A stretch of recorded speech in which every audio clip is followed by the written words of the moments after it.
Radio Liberty presents an interview with Norman Dodd. Well, looking back through the years, I had the unique opportunity in 1980 to interview Norman Dodd, who had been the director of research for the Reece Committee that had investigated the great tax-exempt foundations. And there were a lot of questions at that time why the Ford Foundation and the Carnegie Foundation, the Rockefeller Foundation, were actually working against the best interests of our country. And, of course, what the committee had found, it was known as the Reece Committee. It was a congressional committee appointed when President Eisenhower became president in 1953, and the Congress at that time was under Republican control. They found that the great tax-exempt foundations had actually been instrumental in bringing communism to China, had perpetuated the lie in this country, in the United States, that Chairman Mao was an agrarian reformer, that there was no communism, that these were communists that were taking over, and that certainly that China should never be under nationalist control, that General Chiang Kai-shek, who led the nationalists, was a dangerous villain, and that Chairman Mao was simply a wonderful leader, sort of the Robin Hood of China, the George Washington of this new revolution that was going to make a better China. And yet, of course, he was a vicious, well-known communist who eventually executed and killed and tortured to death over 100 million people. Well, of course, we didn't know all those facts in 1980, but we knew that communism had come to China. We knew that the American State Department had been instrumental in that, and the great tax-exempt foundations had played an important part in propagandizing the American people. We also knew that the great tax-exempt foundations had been working to bring socialism to the United States to change our society. And certainly they'd gotten people into the universities, they had established chairs at the great universities, and they were pushing Marxism. And, of course, there had been a book that had come out in 1958. It was written by Reddy Wormser, who was the counsel for the Reece Committee, and he wrote a book called Foundations, Their Power and Influence. And, of course, it was a very important book that was thoroughly suppressed in the United States. In fact, I talked to the publisher, who told me that even when he gave copies of the books to the major public libraries, it wasn't very long before somebody stole those copies off the shelves of the libraries all across America, because the last thing they wanted was for the American people to know what the great tax-exempt foundations were doing. Well, when I interviewed Norman Dodd in 1980, he told me a number of things, and certainly one of them was the story of how he had sent one of his people to go through the minutes of the Carnegie Endowment for International Peace, and this was in 1953 and 1954. And this woman, her name was Catherine Casey, and she really had been actually sent to spy upon the committee. She wasn't sympathetic. She was not sympathetic with the investigation, but that when she came back from going through the minutes of the meetings of the Carnegie Endowment for International Peace, and she had specifically done the years 1908 to 1909 and 1909 to 1910. Now, this was before the foundation was actually incorporated, but the board was still holding meetings at that time. And Catherine Casey had found that the board had spent the year 1908 to 1909 determining how they would go about changing the world and bringing about international peace and bringing about this world government that the intellectuals at that time wanted. And they decided that the best way to change the world was through war. A great war would change the world, and it would not be the same again. Then they spent the year 1909 to 1910 determining how they would create a world war and bring the United States into it. Well, of course, it's very hard to believe that people would actually plan wars simply to change the world, but that was what Catherine Casey found. That's what she told Norman Dodd. She recorded her findings, and of course he tells that story in our interview. The other interesting thing that he brought out was the fact that when he had gone to visit the president of the Ford Foundation, Rowan Gaither had started the conversation by saying, "Mr. Dodd, why is Congress investigating us, the Ford Foundation?" And Norman Dodd said, "Well, because I think that, many people are concerned that you're working against the best interests of the United States." And Rowan Gaither said, "Would you like to know what we're really doing? Why we're doing it?" And Norman Dodd said, "Well, yes." And Rowan Gaither said, "Well, we're operating under a presidential directive. Most of us have actually worked for government in the past. We're used to operating under directives. And our job is to so alter life in the United States that one day the United States can be peacefully merged with the Soviet Union." And Mr. Dodd was totally taken aback by this, and he said, well, will you tell that to the American people? And Rowan Gaither said, "Of course not." And that, you see what it's really all about. There is a conscious, organized effort to so alter life in the United States that one day it could be peacefully merged with the Soviet Union. That was 29 years ago when I interviewed Norman Dodd, and of course the interview then had taken place 26 years before that. So the program has been in place for a long time. And this is what we call globalism today. That's why, as you look and see what's going on, there's been a conscious effort to destroy farming here in the United States. I live in California, where the Central Valley, once the breadbasket of America, in fact, part of the breadbasket of the world, producing fruits and vegetables and food that was shipped throughout the world. Why the fields there are fallow today, and they're fallow because the government has shut off water to the Central Valley because of a 3-inch smelt. And the water, there's plenty of water, but it's being allowed simply to flow out to the ocean because they have to protect a 3-inch smelt that has been deemed by government, by the EPA, and by other environmental organizations to be in danger. So we are going to stop producing food in California, at least in large segments of California, to protect a 3-inch smelt, which may seem absurd, but it's no more absurd than the rest of the things that are happening today in California. And of course, this is being recorded certainly in the year 2009, the fall of 2009. In the Central Valley of California, there's 40% unemployment, and this is one of the major reasons why the tax income in our state is down. But businesses are closing. They're destroying systematically the fishing industry.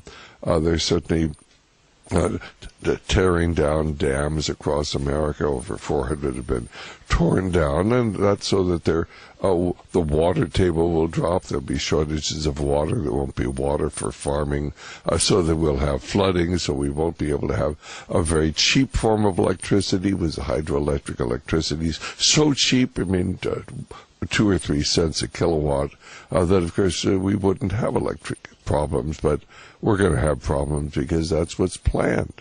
And then, of course, we can get into the fact that they've effectively destroyed our financial institutions.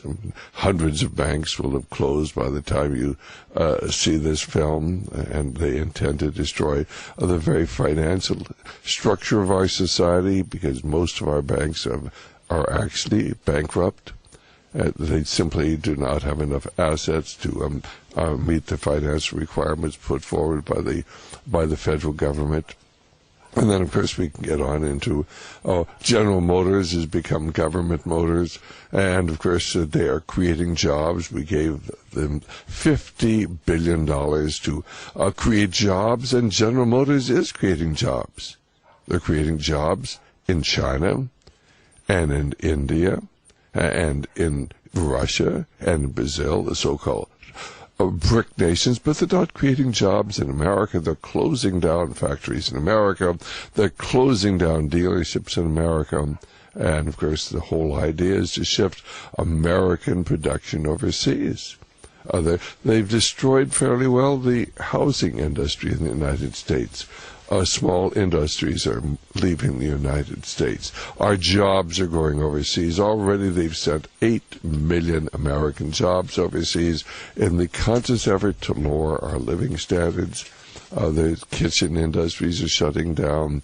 The lumber industry in America has been destroyed. The mining industry has been destroyed.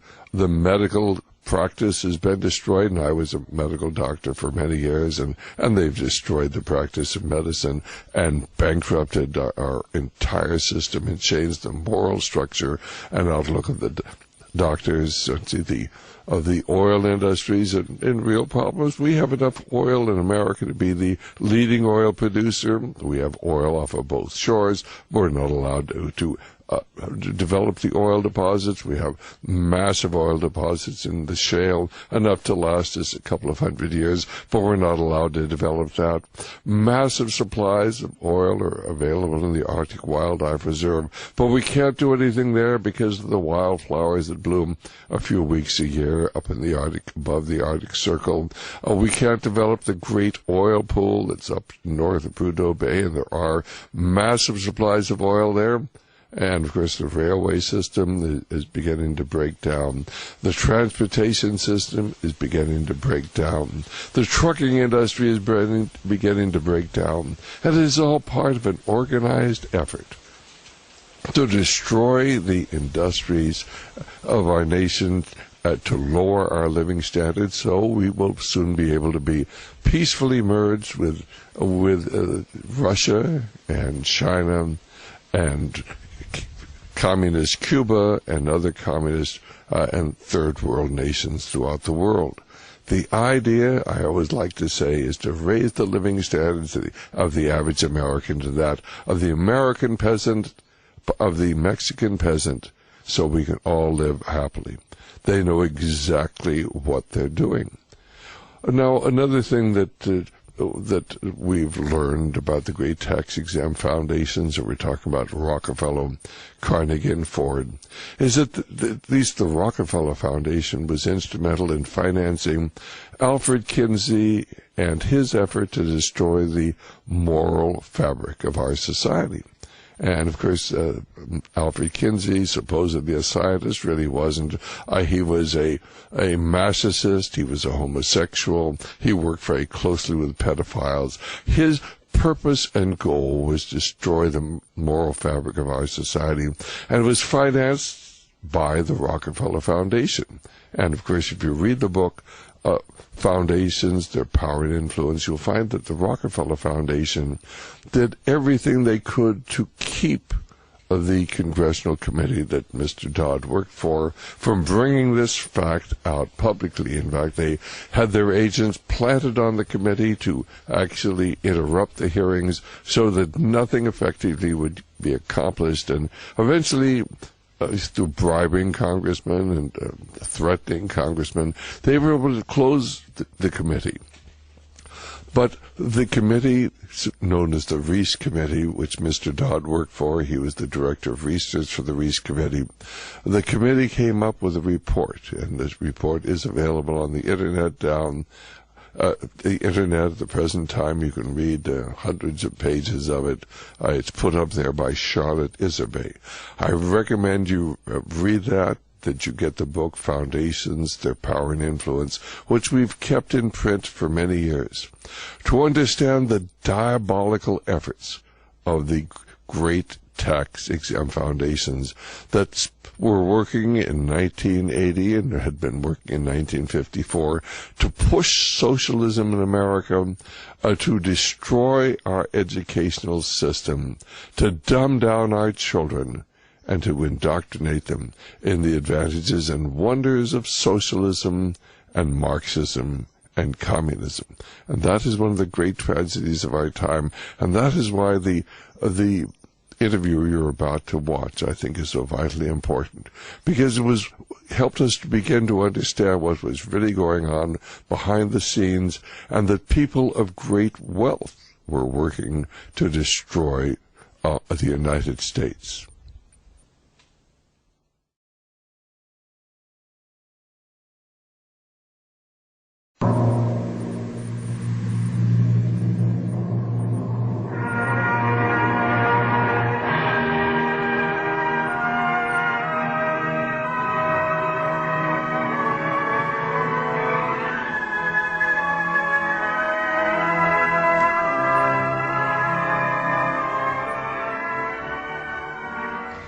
27 years ago, the Congress of the United States authorized the formation of a Congressional Investigating Committee to try to analyze the functions of the great foundations in America, the Rockefeller Foundation, the Carnegie Foundation, and the Ford Foundation, for the Congressional Committee that came to be known as the Reece Committee. Mr. Dodd is an economist. He's a consultant as far as investment is concerned. But during that period, that very important period, some 27 years ago, he headed research in the effort to find out what indeed were the great foundations doing in America.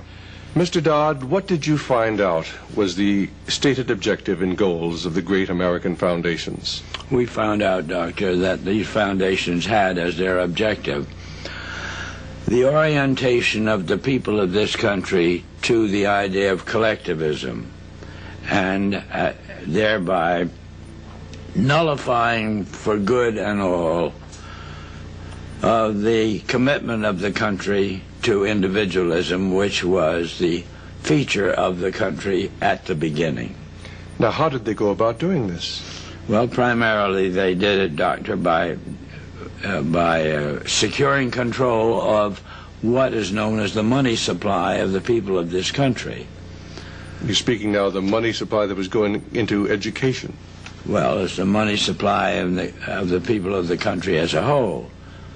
And how did they do this? They did this by working out a system of banking, which was foreign in its concept, but it enabled debt to be what we call monetized, transformed into bank deposits.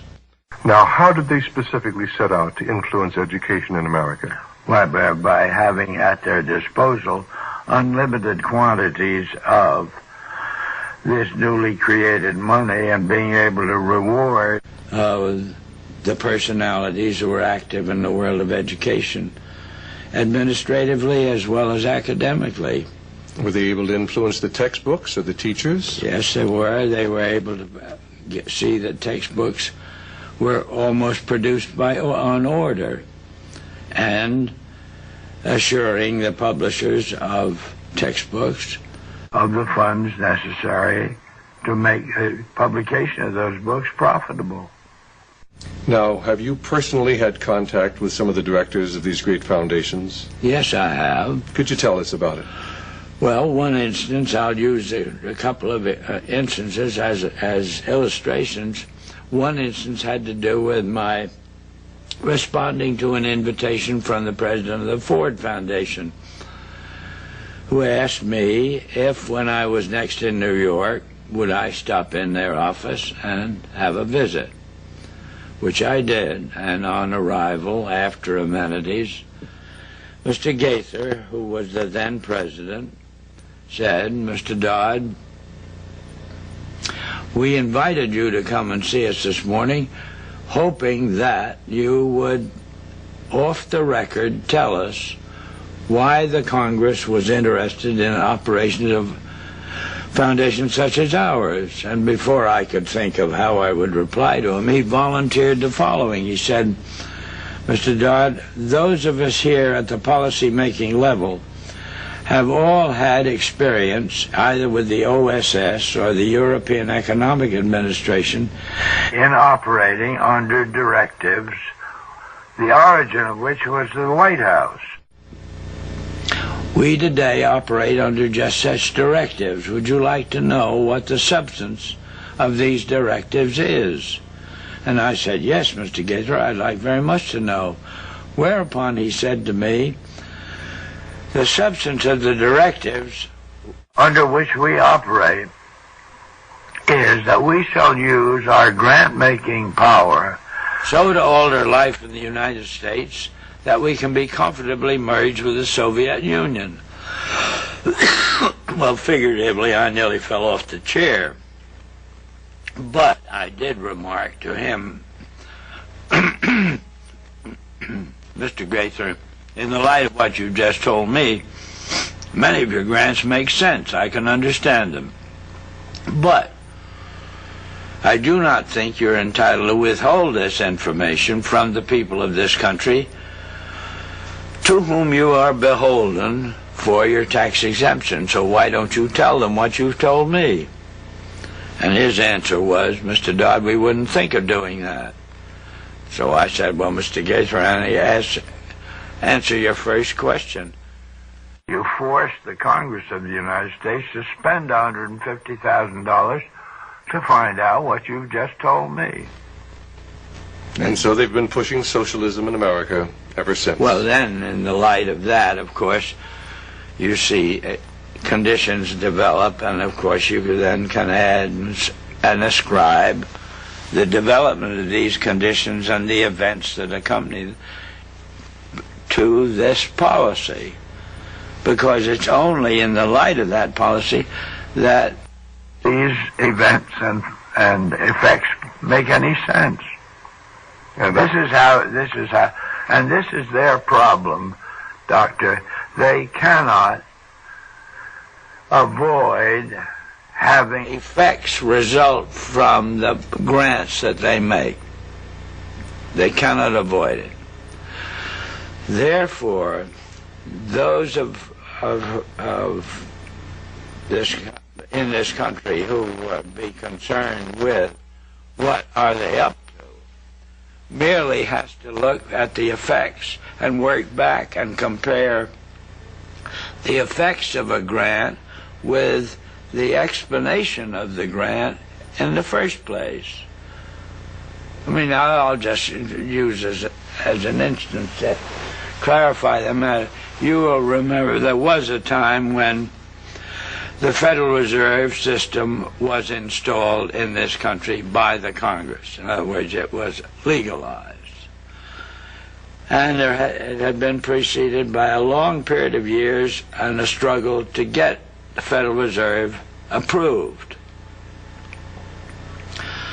Finally, it was approved, and the argument that swung the approval in that direction was that if the system is installed, the result will be the elimination of bank failures. And inasmuch as there had been in those days a plethora of bank failures, this was held up as a very beneficial development. Practice, what they call fractional reserve central banking. But nobody goes back, this was in 1912, nobody goes back to 1930 when every bank in the United States was closed. Every bank. There wasn't a solvent bank in the United States. That, you see, was proof that the original purpose was in no sense to eliminate bank failures. And this discrepancy and these contrasts and these contradictions are the telltale part that those who have imposed these practices on us as a people are scared to death that it's going to be picked up and stressed and taught and so forth and so on. But it isn't. No, and the mass media doesn't ordinarily talk about it. No, but neither does the educational world. This is what will meet the challenge. One accredited educational institution with trustees who openly declare that we notice this. We notice the inconsistency, the contradictions, and we are setting forth an effort to account for them. And that, in my opinion, would explode the whole network. And they have told me that this is what they're scared to death. Somebody is going to pick up this string. Mr. Dodd, what do you think is the basic crux of this whole problem? Well, Doctor, I feel that the problem itself originates with that aspect of human life which condemns men collectively to experience what is known as the fall of man, and that subsequently Christ became into the world with the knowledge that the individual could confront this condition and not become victimized by it, but that entailed the individual emulating Christ, who through the temptations in the wilderness was confronted by the satanic, listened to what the satanic had to offer, and say no, and then add, and I know you to be Satan, and Satan went away. That to me is the clue to how to nullify this influence which has had humanity in its grip for centuries.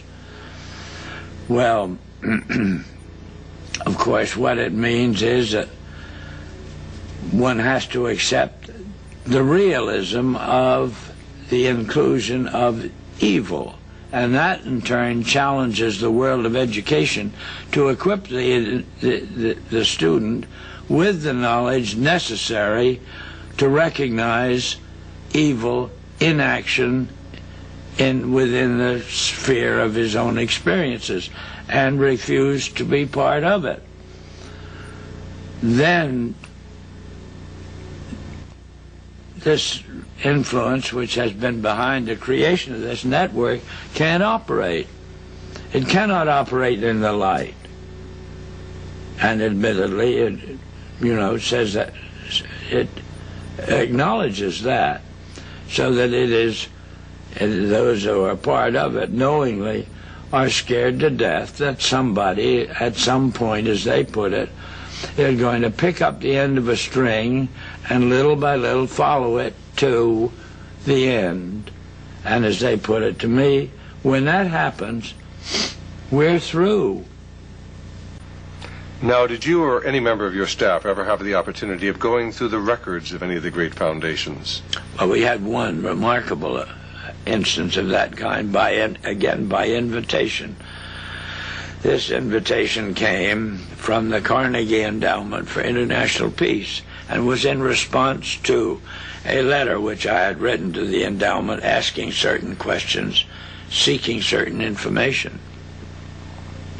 And this invitation was issued to me over the telephone to come to their office in New York when I was next there.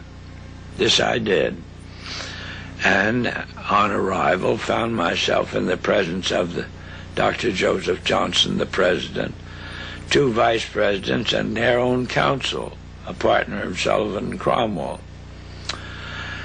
And after amenities, Dr. Johnson said, "Mr. Dodd, we received your letter, and we can answer all these questions, but it will be a great deal of trouble, because with the approval by the Senate, a ratification of the United Nations Treaty, we felt our job was done. So we took all our records from the beginning of this endowment up to that 1945 and sent them to the warehouse. And then we concentrated on just using our funds to build this new building across the street from the United Nations, which would provide the various organizations that would follow the United Nations activities with a place to meet. But, he said, we have a counter-suggestion, and that is, Mr. Dodd, if you can spare a member of your staff for 2 weeks and send them to New York, we will provide that member with a room in the library, our library, and the minute books of this endowment since its inception. And we think whatever you want to find out, you can find out through that source. Well, my first reaction was these men had lost their mind, because I had a pretty good idea of what those minute books might show up. But as I thought about it, I realized that most of them were new in their position. And my guess was none of them had ever read the minutes themselves, which would be, of course, quite a task to cover 50 years of minutes. You know, reading. I accepted this invitation and selected a member of my staff, a Miss Catherine Casey, who was a practicing Washington lawyer, but who was on my staff to see to it that I, in conduct of the work of the staff, did not break any official rules in Washington. Catherine was also unsympathetic to the investigation.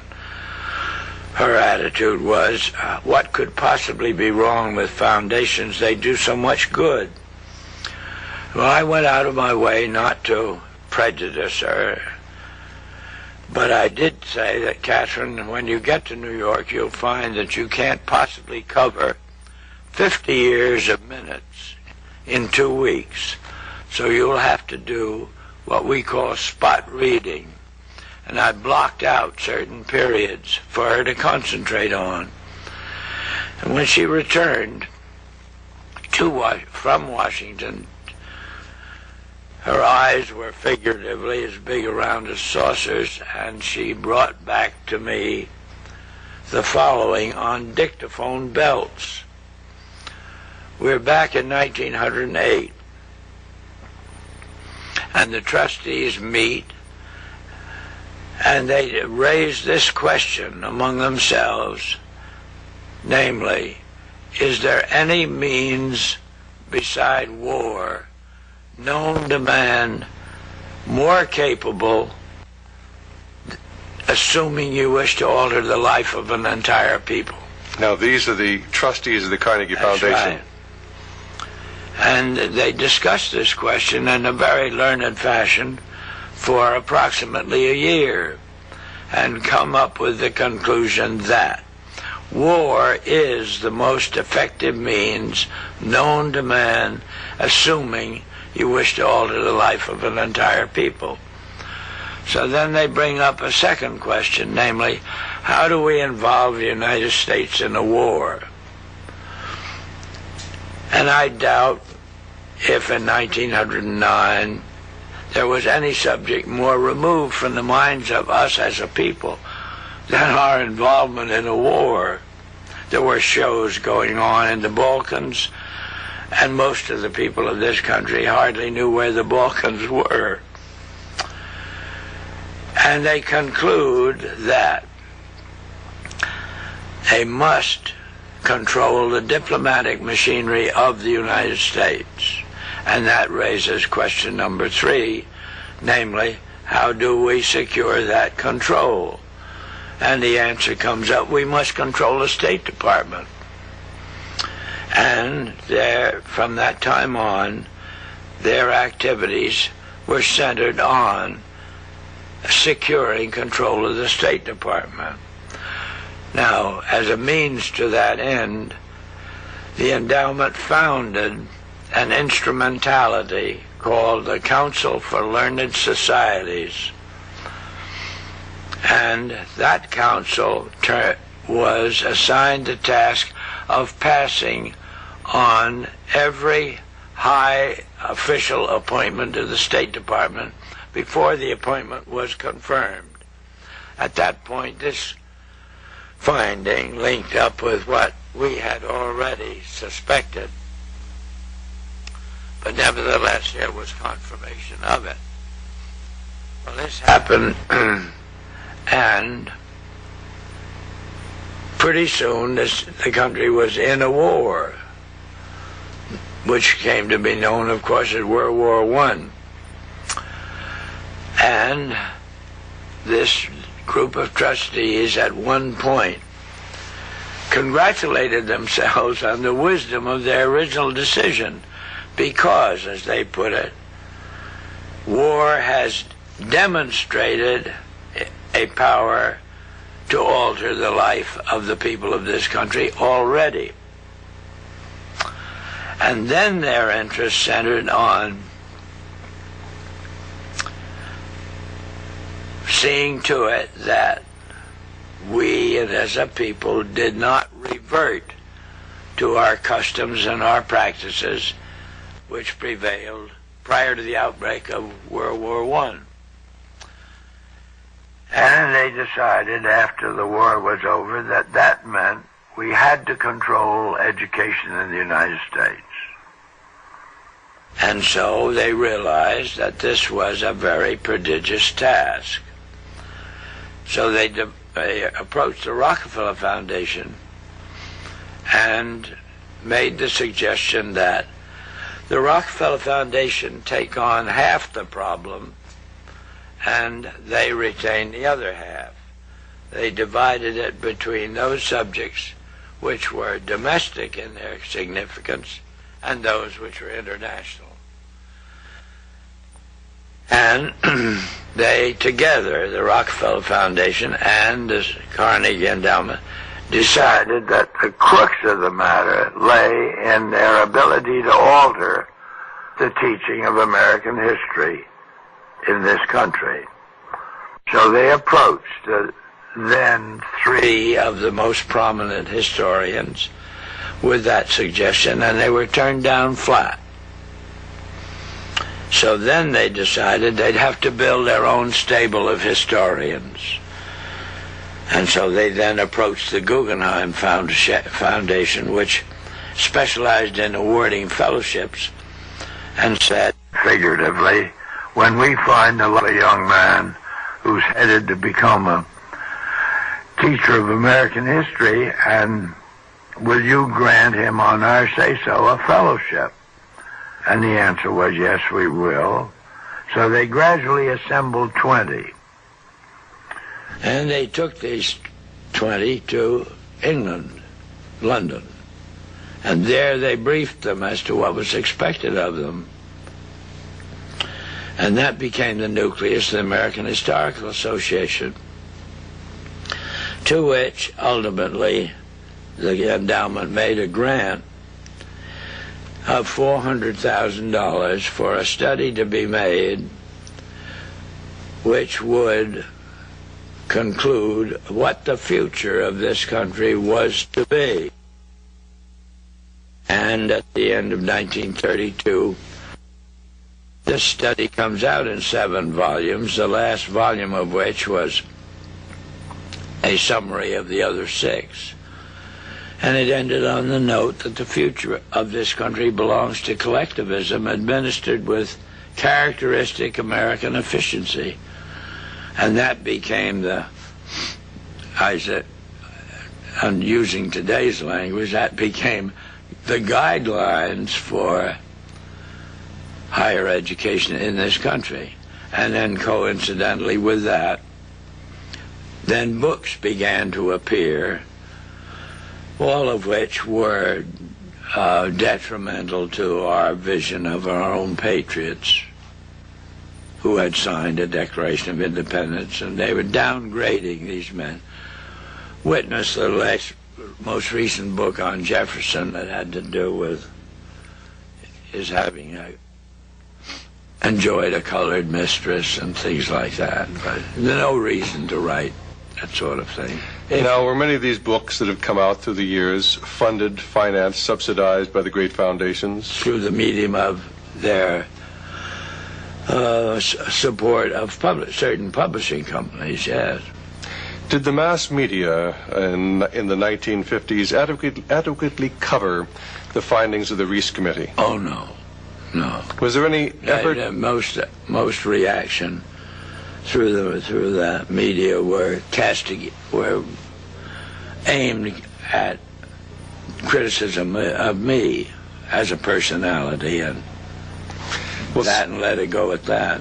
Well, certainly when the book, The Foundations, Their Power and Their Influence, came out, this was basically a book that covered the background of the findings of the Reece Committee. Did this book get any coverage as far as book reviews? Was it widely circulated? No. Did the public have an opportunity to find out what the great foundations were really doing?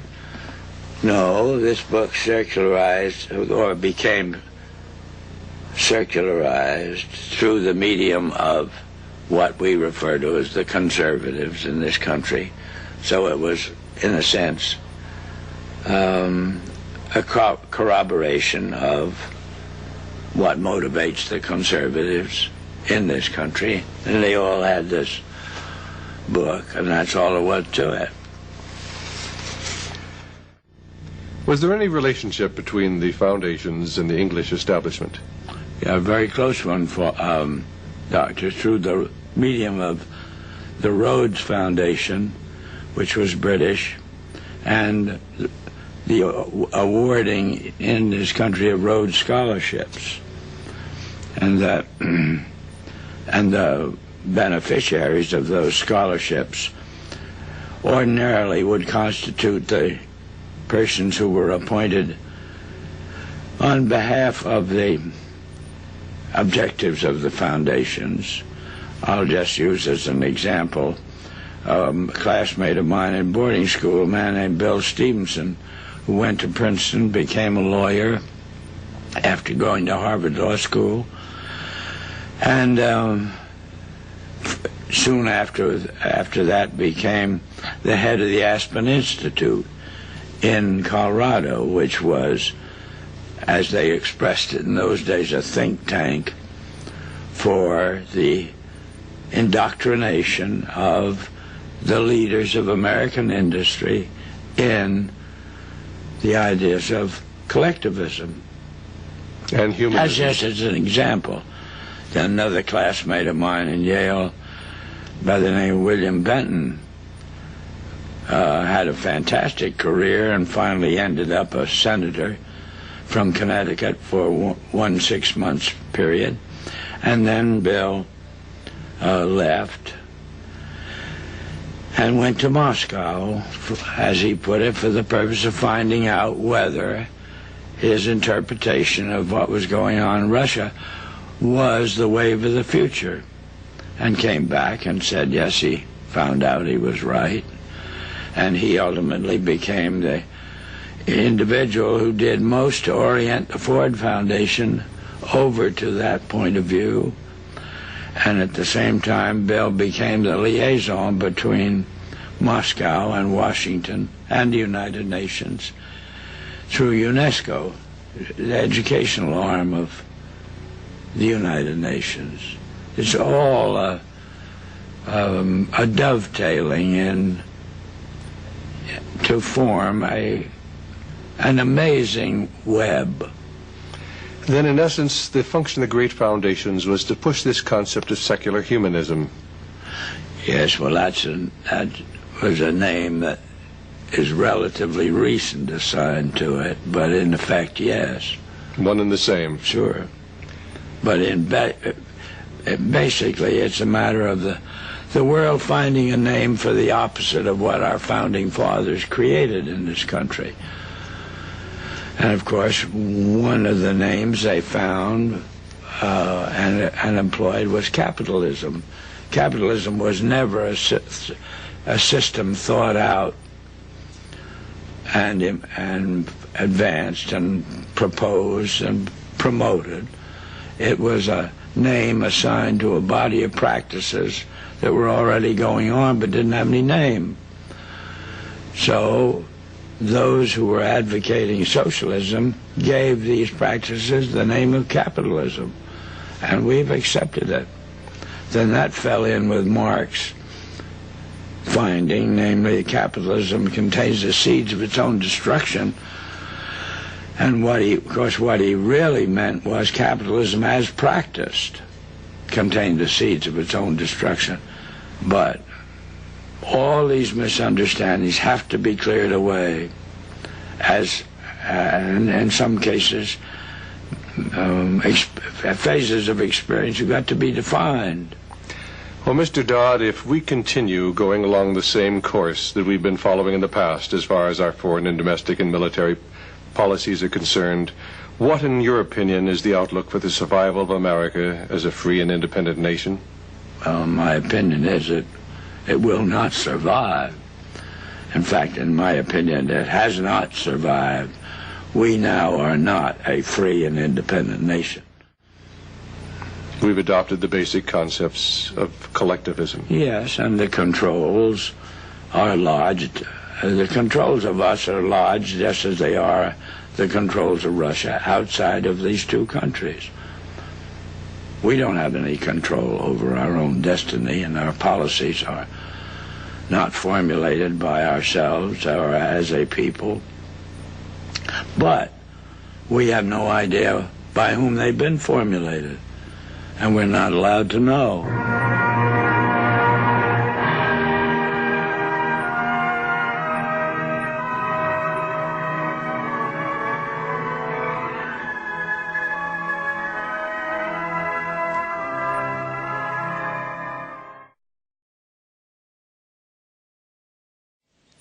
I will never forget talking to Norman Dodd, and he was a charming gentleman, and I asked him, well, how have the great tax-exempt foundations been able to change our society? And of course, I was expecting him to say, why, through the educational process. And he said, through the fractional reserve banking system. Well, back in 1980, I had no idea what he was talking about. Of course, since then, I've realized the wisdom of what he said, because Norman Dodd had worked for many years in the banking industry. Banking is one of the greatest frauds of all time, because banks create money out of nothing. What they need is a 10% deposited with the Federal Reserve Bank, and then they can create, $90 based upon $10 they have on deposit, and it's simply credit, and they can lend that out at whatever interest rate they can get. And so they pay the person who deposited the money perhaps 3 or 4%, or they can lend it out, or 6 or 8%, and they can lend 9 times the amount that's there. That was known as fractional reserve banking. And as a result, then the great banks, which intimately involved with the Rockefeller interest, and we're talking about Chase Manhattan Bank and Citibank, and of course J.P. Morgan was deeply involved in this whole process as well. And what they then did was to buy up the media and the major corporations, and to buy up certainly a great deal of the mining industry. They control the oil industry, they control the pharmaceutical industry, they control most of our great manufacturers, and they did it all with a fraudulent monetary system. Back in 1980, I didn't have any idea how this worked, but this has allowed a very small group of very evil and wicked people to gain control not only of the United States, but most of the wealth of the world. At the present time, they're simply consolidating that control, because their ultimate goal is to establish a one-world government under their control, a one-world financial system, a one-world currency. But what most people who talk about this really miss is they want to destroy Christianity, they want a one-world religion, and they want to install a one-world ruler. Now, as absurd as that may seem, why, perhaps we can convince you that this is their golden objective. How would I know? Because I read their publications, and you can read them too. If you go to the occult websites like the Lucis Trust, the Rosicrucian website, the Masonic website, the Theosophical Society's website, and Council on Foreign Relations, Trilateral Commission, all of these organizations have websites, and many other organizations are out there, tying into something we refer to as the New Age movement, or the World Occult Movement. Well, let me tell you a little bit. I interviewed Norman Dodd in 1980, and I knew that there was something else. There was an X factor I was missing. I mean, how could you make any sense out of this? Why, certainly, were the people associated with the Carnegie Endowment for International Peace willing to go to war and create the horror of the First World War that said they killed somewhere between 14 and 20 million people and left much of Europe in rubble? Why would they have done something like that? And then, certainly, why was the Ford Foundation operating under a presidential directive to so alter life in the United States that one day we would be able to merge the United States with the Soviet Union? It didn't make sense at the time.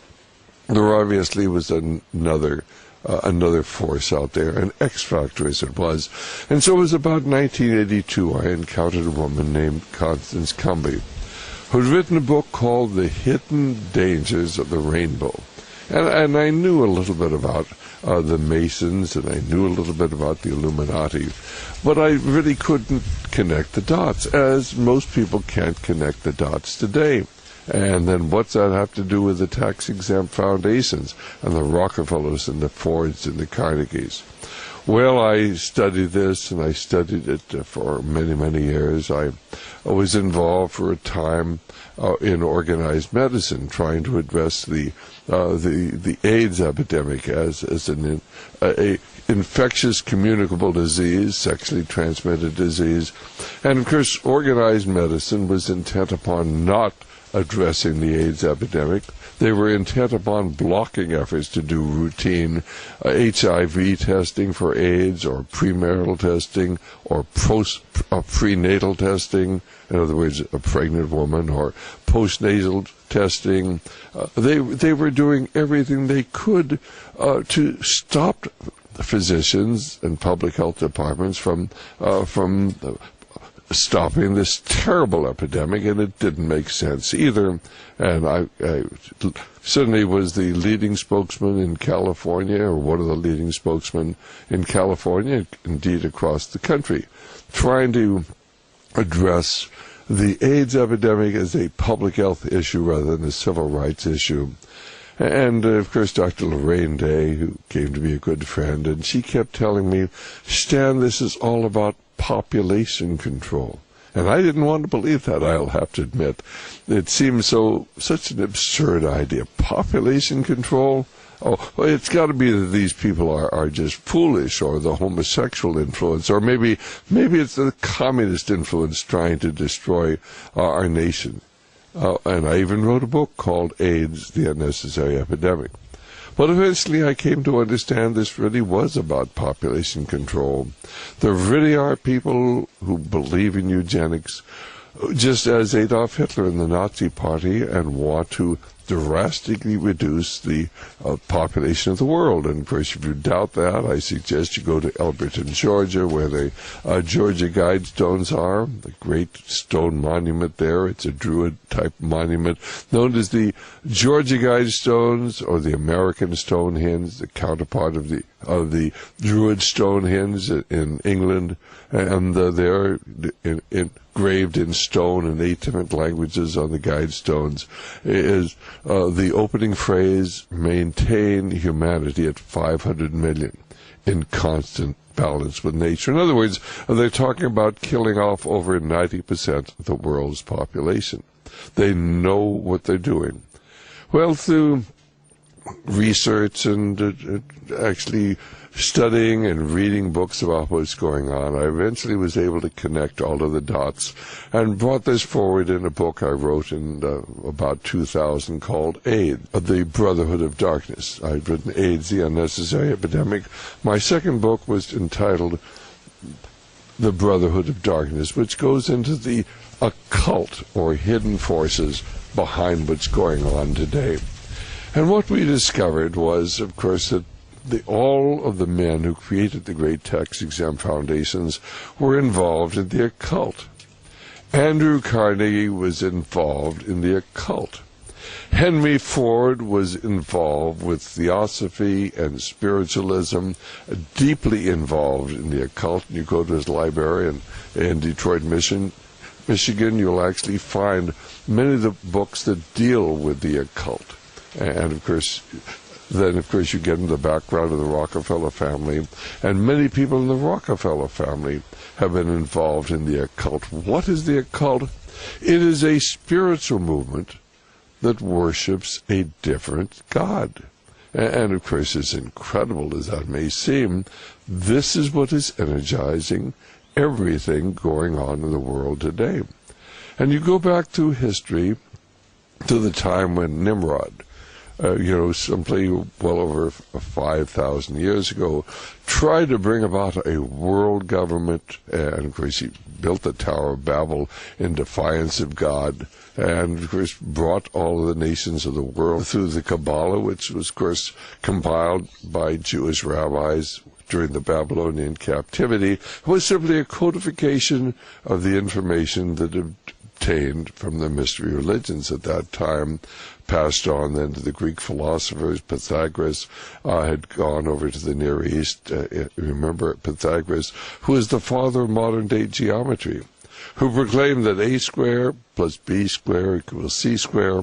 The square root of the two sides of an isosceles triangle, of a right-angled triangle, is equal to the square root of the hypotenuse of the triangle. And did you ever stop and wonder, how did Pythagoras ever come up with that? Did he sit down and scratch his head and say, I've been thinking maybe a square plus b square equals c square? Not at all. He was a student of the mystery religions. He obtained the knowledge. He brought it back to Greece.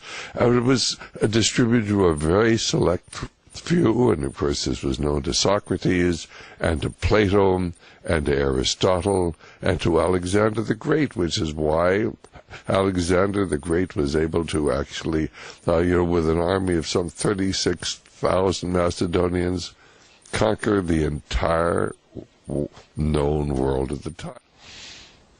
For those who are skeptical and really don't understand much of what I'm saying, there's a wonderful book. It's still in print. It was called Plutarch, the Age of Alexander, written by Plutarch in the 1st century. And basically he tells about Alexander, who was involved with the mysteries, actually writing to Aristotle. And you get the book, index, read it for Alexander the Great and for Aristotle and the mystery religions, and you could find the reference to it. So basically this knowledge has been passed down through the centuries. What is the knowledge? Why, the fact that there's a force out there that you can tap into. And when you tap into this force, you will have truly supernatural power. It is not imaginary, it is real, and I would caution people, do not try to get involved with this. You need to know it's there, you need to understand what energizes these people of great wealth and how they accumulate their wealth. But for the sake of your eternal soul, do not ever try to tap into that power that's there. Of course, these ideas then came forward into Christianity, and they made up the Gnostic religion of the 1st and 2nd centuries. They were, of course, adopted by the Knights Templar in the 12th and 13th century. They were adopted by the Rosicrucians in the 1400s. They were carried forward to the formation of the Masonic movement, of the Illuminati, and of course are manifested today in the teachings of modern-day Freemasonry, and not one probably in 1,000 Masons has any idea what this is all about. But of course, if you read the writings of Albert Pike, who's the father in modern-day Freemasonry, or the writings of Manly P. Hall, who is, when he died in the early 1990s, was cited by the Scottish Rite magazine of Masonry as the greatest philosopher of all time. You will find out this is all about tapping into this power of Lucifer.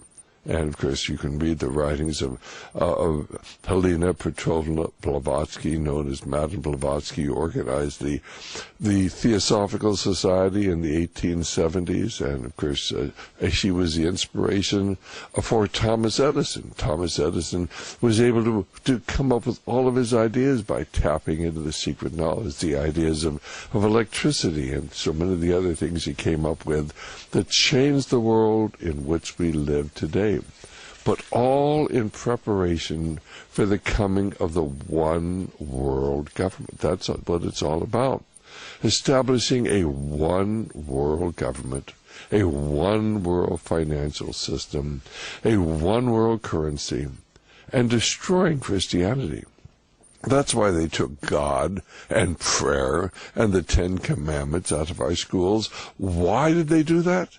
because the Masons controlled the United States Supreme Court from 1941 to 1971 in majorities of 5-4 to 8-1. At one time, 8 of the 9 United States Supreme Court justices were members of a secret society. Well, the Masons said, we're not a secret society, we're simply a society with secrets. But they never tell you what the secret is, and the secret is Lucifer is God, and if you tap into his power, and give your life to him, you can become rich and wealthy and influential and famous as well. And this was the source of the wealth of Henry Ford, and this was the source of the wealth of Andrew Carnegie, and this was the source of the wealth of much of the Rockefeller family, and this was the source of wealth of J.P. Morgan, and so many of the people of that previous generations, and yes, the source of the wealth of many of the richest men in the world today. They have given themselves over to the dark side. I hope you will take the time to actually listen to my talks on the Brotherhood of Darkness, on the Forbidden Secret, on the Secret, on the Financial Armageddon, on the World Revolution. They're available at our website, radioliberty.com. You can get them through there. I hope you'll start listening to our radio programs at www.radioliberty.com, which is an internet site that can be heard 9 hours a day throughout the world. And we are reaching more people, getting them educated about the true nature of the spiritual battle in which we're engaged. Most people think this is a political battle, or an ideological battle, or a cultural battle, or an educational battle. And it is all of them. But it is truly a spiritual battle that's being fought on a political, ideological, cultural, and educational battlefield.